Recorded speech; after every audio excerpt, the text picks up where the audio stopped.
Hello बच्चों, तो आज हम आप लोगों को पढ़ाने वाले हैं क्लास 12 फिजिक्स का एक छोटा सा टॉपिक वैद्युत फ्लक्स। तो ये जो वैद्युत फ्लक्स वाला टॉपिक है ये तो वैद्युत आवेश तथा क्षेत्र वाले चैप्टर से लिया गया है। छोटा सा टॉपिक है, कभी कभी आपके एग्जाम में पूछ दिया जाता है। इसमें आपको वैद्युत फ्लक्स की डिफिनीशन लिखनी होती है और उसके कुछ फॉर्मूले लिखने होते हैं और उसका मात्रक लिखना होता है।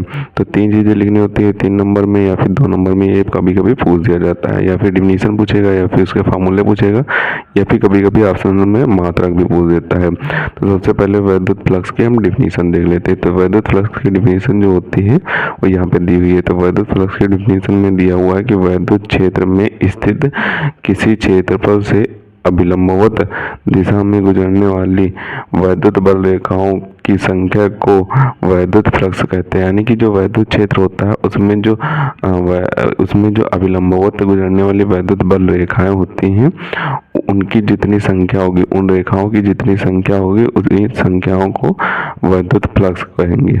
और इस वैद्युत फ्लक्स को फाई ई से प्रदर्शित करते हैं। फाई ई बराबर E vector dot A vector. तो ये जब वेक्टर हटेंगे, यानी कि इसके ऊपर के जब वेक्टर हटेंगे तो यहाँ पे कॉस थीटा आ जाएगा। पिछले वीडियो में हमने आपको बताया था जब वेक्टर हटते हैं तो उसमें कॉस थीटा आ जाता है। तो फाई ई बराबर ई कॉस थीटा हो जाएगा।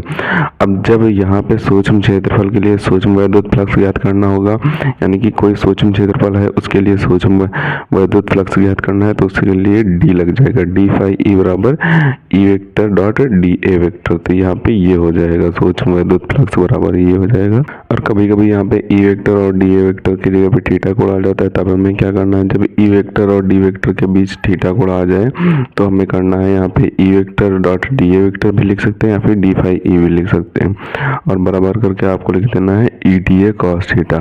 तो ये उसका जब इनके बीच में कॉस थीटा आ जाए तो यहाँ पे ये फार्मूला हो जाएगा। तो फाई ई बराबर यहाँ पे क्या हो जाएगा, ये समाकलन का साइन लगेगा यहाँ पे, और E D A cos theta हो जाएगा। E D A cos theta हो जाएगा। तो ये भी मेन फार्मूला होता है, इतना भी आप छोड़ सकते हैं, या फिर अगर इसके आगे करना चाहें तो इसके आगे भी कर सकते हैं। इसके आगे आपको करना होगा फाई ई बराबर ई कॉस थीटा, यहाँ पे बाहर निकालेंगे और डी ए समाकलन में ही रहने देंगे। तो यहाँ पे जो डी ए होता है वो ए के बराबर होता है, यानी कि समाकलन में जो डी ए होता है वो ए के बराबर होगा। तो डी ए को रिमूव करके यहाँ पे ए इंटू में ए कर देंगे तो ई कॉस थीटा ए हो जाएगा। और यहाँ पे फाई ई का पूरा फार्मूला निकल के आएगा, फाई ई बराबर ई ए कॉस थीटा, ये पूरा फार्मूला निकल के आ जाएगा। तो फाई ई बराबर ई ए कॉस थीटा, ये वैद्युत फ्लक्स का मेन फार्मूला होता है। और वैद्युत फ्लक्स का जो मात्रक होता है वो होता है वोल्ट मीटर। वोल्ट मीटर वैद्युत फ्लक्स का मात्रक होता है। तो यही आपका वैद्युत फ्लक्स हो जाएगा, इसमें डिफिनीशन और इसके फार्मूले और इसके सूक्ष्म क्षेत्रफल पर सूक्ष्म वैद्युत फ्लक्स सभी हम सब कुछ हमने आपको बता दिया है।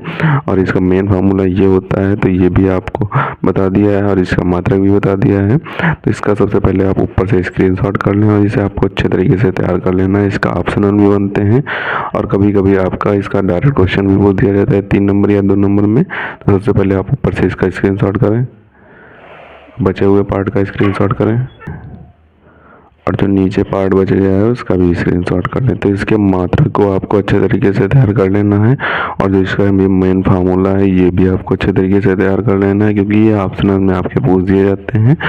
और इसकी डिफिनीशन जो है वो 2 या 3 नंबर में पूछ दी जाती है। डिफिनीशन अगर 3 नंबर में पूछेगा तो आपके फार्मूला और मात्रक दोनों लिख देना होगा।